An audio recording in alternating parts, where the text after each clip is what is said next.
ఈ BC reservation పెట్టాలి అని అంటే తప్పకుండా దీని ఆర్డినెన్స్ తీసుకురావాలి, పార్లమెంట్ లో చట్టసభలో తీసుకెళ్ళాలి, అప్పుడే దీని ప్రాతిపదన వస్తుంది, తప్పకుండా బీసీ రిజర్వేషన్ అమలయ్యే అవకాశం ఉంటుంది అని చెప్పేసి చెప్పారు. కానీ కాంగ్రెస్ పార్టీ ప్రస్తుతం తెలంగాణలో బీసీ రిజర్వేషన్ కోసం అని చెప్పి హైకోర్టు ఈ రోజు నోటిఫికేషన్ స్టే ఇచ్చింది. దీన్ని ఎలా చూస్తారు మీరు? ముఖ్యంగా ఆ రోజు కామారెడ్డి బీసీ డిక్లరేషన్ ఎన్నికల ముందు రాహుల్ గాంధీ వచ్చి మరి బీసీ మేము కాంగ్రెస్ పార్టీ అధికారంలోకి వస్తే మేము తప్పకుండా 42% బీసీ డిక్లరేషన్ మేము ఇంప్లిమెంటేషన్ చేస్తా అని చెప్పి ఆ రోజు మాట్లాడడం జరిగింది. దాని అనుగుణంగానే మరి రేవంత్ రెడ్డి గారు మరి 42% అమలు చేయాలని మరి అసెంబ్లీలో తీర్మానం చేయడం కూడా సరే, మా పార్టీ పక్షాన కూడా మేము ఆ విషయంలో మేము సంతోషపరిచినాం. కానీ ఆ 42% ఇంప్లిమెంటేషన్ చేయాలంటే మరి పార్లమెంట్లో బిల్లు పాస్ కావాలి.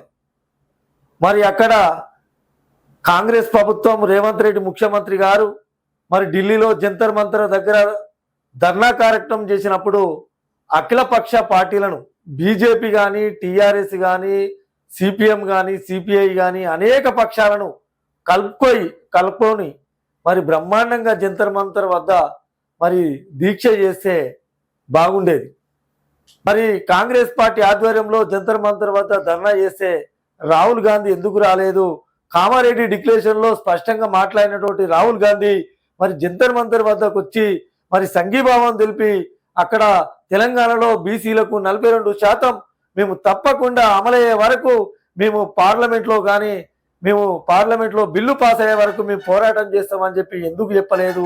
మరి అక్కడ ప్రియాంక గాంధీ కానీ, మల్లికార్జున ఖార్గే కానీ మరి ఎక్కడ సంబంధించినటువంటి కాంగ్రెస్ ముఖ్య పాత్ర వహిస్తున్నటువంటి ఢిల్లీలో ముఖ్య పాత్ర వహిస్తున్నటువంటి కాంగ్రెస్ నాయకులు మరి ఆ జంతర్ మంతర్ చేస్తున్నటువంటి ధర్నా కార్యక్రమం రాలే. అక్కడనే తెలిసిపోయింది. ఆనాడు మా కేటీఆర్ గారు, హరీష్ రావు గారు, గంగుల కమలాకర్ గారు మరి స్పష్టంగా అసెంబ్లీలో మరి మీరు బీసీ డిక్లరేషన్ 42% ఇంప్లిమెంటేషన్ చేయాలంటే మరి పార్లమెంట్లో బిల్లు పాస్ అయ్యే వరకు మరి ఒత్తిడి తేవాలని చెప్పి వాళ్ళు స్పష్టంగా చెప్పారు.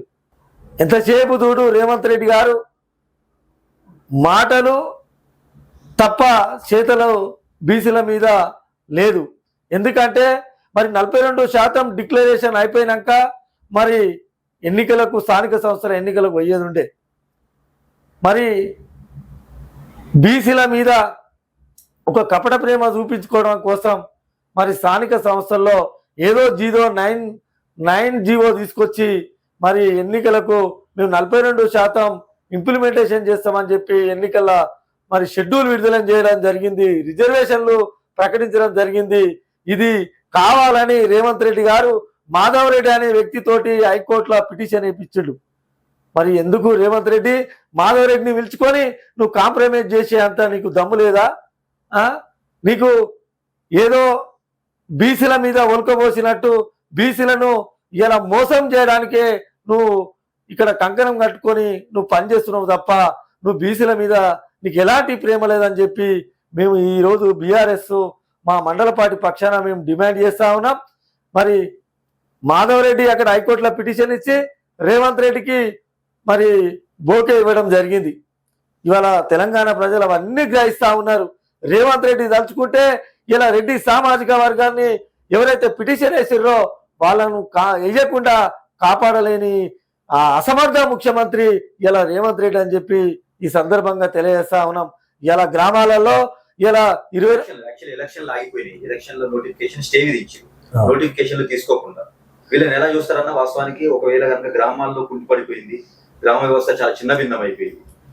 ఈ విషయాలను మీరు ఎలా చూస్తారు? వాస్తవానికి ఇవాళ ఎన్నికలు పెట్టసాత కాక ఇవాళ వాళ్ళ పార్టీ మీద వ్యతిరేకత ఉన్నదనే ఒక కుంటి సాకుతోటి ఇదొక ఎన్నికలు కావని ఆయనకు తెలుసు. ఇదొక జీవో తీసుకొచ్చి ఇదొక నాటకం బీసీల మీద ఇలా మేము ఏదో బీసీలకు ఏమో ఒరగబెడుతున్నాం అని చెప్పి ఇలా ఏదో కపట ప్రేమ చేసిండు తప్ప ఇలా ఎన్నికలు పెట్టే సోయి ఇలా రేవంత్ రెడ్డి ప్రభుత్వానికి లేదు. ఎలాగైనా నువ్వు బీసీల మీద కపట ప్రేమ బంద్ చేయి. నువ్వు చేతనైతే 42% ఇలా పార్లమెంట్లో బిల్లు పాస్ అయ్యే వరకు నువ్వు కొట్లాడాలి. నువ్వు కొట్లాడకపోతే నువ్వు నీ ముఖ్యమంత్రి పదవికి రాజీనామా చేయాలని చెప్పి ఈ సందర్భంగా తెలియజేస్తా ఉన్నాం. ఇలా నిరాహార దీక్ష చేయకపోతే నువ్వు బీసీల మీద కపట ప్రేమనే, నీకు బీసీలు ఎవరు విశ్వసించరు, బీసీలే నిన్ను తరిమి కొడతారు. నువ్వు జాగ్రత్త రేవంత్ రెడ్డి గారు, నువ్వు ఏది ఏమైనా బీసీల మీద ప్రేమ ఉంటే నువ్వు అమరణ దీక్ష పూనుకోవాలి తప్ప నువ్వు బీసీల మీద ఒలుకోబోసినట్టు మాయ మాటలు ఇవాళ నమ్మే పరిస్థితి లేరు. ఇవాళ తెలంగాణ బీసీ ప్రజలు నిన్ను తరిమి కొట్టే రోజులు దగ్గరుంటాయి.